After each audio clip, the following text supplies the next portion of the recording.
Sguardi, les regards, en couleur ou en noir et blanc, fixant l'objectif ou un ailleurs, ces regards s'exposent sur les murs de l'Arsenale dans la citadelle de Bastia. Venus d'ailleurs, ils vivent en Corse et ont accepté d'être photographiés pour raconter leur communauté. Il y a ceux qu'on ne voit pas forcément ou ceux qu'on ne veut pas voir.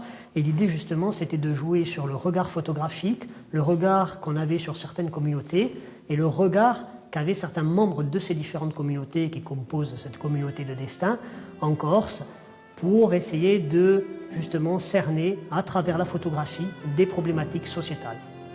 6 photographes ont participé à ce projet. Ils se sont vus confier des missions de 3 mois. Olivier Laban-Maté y est parti à la rencontre des Manouches et des Gitans. Léa Eouzan a suivi les Italiens, Rita Scaglia, les Portugais. Les lieux de passage, comme ce campement au cœur du maquis, ont été immortalisés par Armand Lugiani.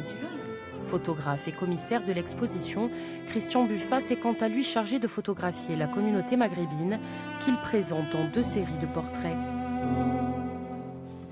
Une autre série de ces clichés s'affiche, des images d'actualité cette fois, prises lors des événements de Cisco en août 2016. Ils se sont imposés dans cette exposition. J'étais moi-même présent sur les lieux et j'avoue que c'était très difficile. C'était d'une violence inouïe. Donc, le présenter aujourd'hui, c'est intéressant de voir que, pour que les gens réfléchissent sur le fait qu'un fait divers peut déraper. Autre actualité, l'arrivée en Corse de la première famille de réfugiés syriens à Belgodère.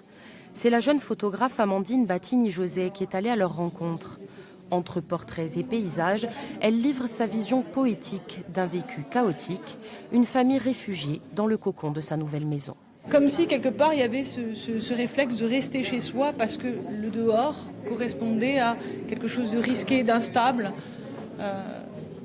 et qui finalement observait qu'à travers une fenêtre ou de loin, etc.